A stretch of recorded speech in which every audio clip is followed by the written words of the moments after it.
Hi, welcome to PJ stories. आज मैं आपके दिल को छू जाने वाली बहुत ही प्यारी मोरल स्टोरी बताने जा रही हूँ। ये कहानी बहुत ही प्रेरणादायी है, जिसे सुनने के बाद आपको अपने परिवार से और भी अटूट संबंध हो जाएगा। ये कहानी एक परिवार की है जो आपको बहुत पसंद आएगी। वीडियो स्टार्ट करने से पहले आपसे रिक्वेस्ट करना चाहूँगी, अगर आप मेरे चैनल पर नए हैं तो प्लीज़ चैनल को सब्सक्राइब कर लीजिएगा और अगर वीडियो पसंद आए तो वीडियो को लाइक एंड शेयर कर दीजिएगा। तो चलिए वीडियो को स्टार्ट करते हैं। एक घर में 3 भाई ओम, जय और जगदीश और एक बहन मीरा थे। बड़ा और छोटा पढ़ने में बहुत तेज थे। उनके माँ बाप उन चारों से बहुत प्यार करते थे, मगर मझले बेटे से थोड़ा परेशान थे क्योंकि वे पढ़ने में ठीक नहीं था और बहुत बदमाश भी था। बड़ा बेटा पढ़ लिख कर डॉक्टर बन गया और छोटा भी पढ़ लिख कर इंजीनियर बन गया, मगर मझला बिल्कुल आवारा और गंवार बनकर ही रह गया। बड़े बेटे और छोटे की शादी हो गई, बहन की भी शादी हो गई। बहन को छोड़ दोनों भाइयों ने लव मैरिज की थी। बहन की शादी भी अच्छे घराने में हुई थी।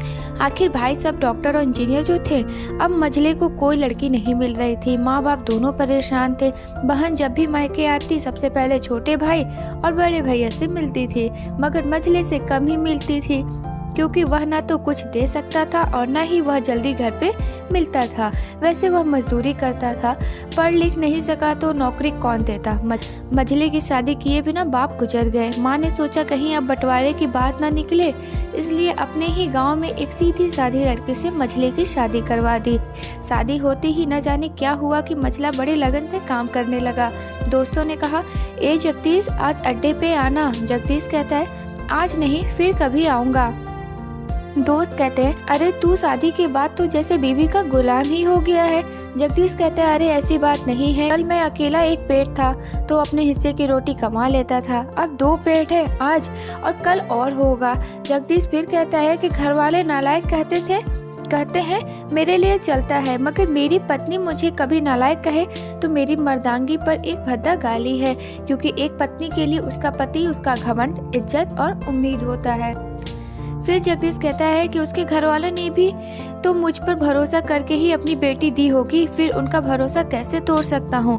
कॉलेज में नौकरी के लिए डिग्री मिलती है, लेकिन ऐसे संस्कार माँ बाप से मिलते हैं। इधर घर पे बड़ा और छोटा भाई और उनकी पत्नियां मिलकर आपस में फैसला करते हैं कि जायदाद का बंटवारा हो जाए, क्योंकि हम दोनों लाखों कमाते हैं, मगर मझला ना के बराबर कमाता है, ऐसा नहीं चलेगा।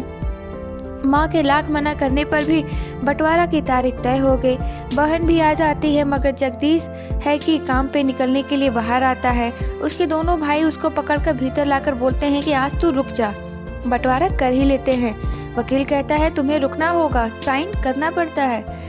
जगदीश कहता है, तुम लोग बंटवारा करो, मेरे हिस्से में जो देना है दे देना, मैं शाम को आकर अपना बड़ा सा अंगूठा चिपका दूंगा पेपर पर। बहन कहती है, अरे बेवकूफ, तू गवार का गवार ही रहेगा, तेरी किस्मत अच्छी है कि तुझे इतने अच्छे भाई और भैया मिले हैं। माँ कहती है, अरे जगदीश, आज रुक जा बेटा, बंटवारे में कुल 10 बीघा जमीन में दोनों भाई 5-5 बीघा रख लेते हैं और जगदीश को पुश्तैनी घर छोड़ देते हैं। तभी जगदीश जोर से चिल्लाता है। जगदीश कहता है, अरे फिर हमारी छुटकी का हिस्सा कौन सा है। दोनों भाई हंसकर बोलते हैं, अरे मूर्ख, बंटवारा भाइयों में होता है और बहनों में ही सिर्फ उसका मायका ही है, ठीक है। जगदीश कहता है, ओह, शायद पढ़ा लिखा ना होना भी एक मूर्खता ही है। ठीक है, आप दोनों ऐसा करो, मेरे हिस्से की वसीयत मेरी बहन छुटकी के नाम दे दो। दोनों भाई चकित होकर बोलते हैं, और तू? जगदीश माँ की ओर देख के मुस्कुरा के बोलता है, मेरे हिस्से में तो माँ है ना। पत्नी की ओर देखकर बोलता है मुस्कुरा के, क्यों जगदीशनी जी, क्या मैंने गलत कहा? जगदीशनी अपनी सास से लिपट कर कहती है, इससे बड़ी वसीयत क्या होगी हमारे लिए, मुझे माँ जैसी सासू मिली और बाप जैसा ख्याल रखने वाला पति। बस ये शब्द थे जो बंटवारे को सन्नाटे में बदल दिया।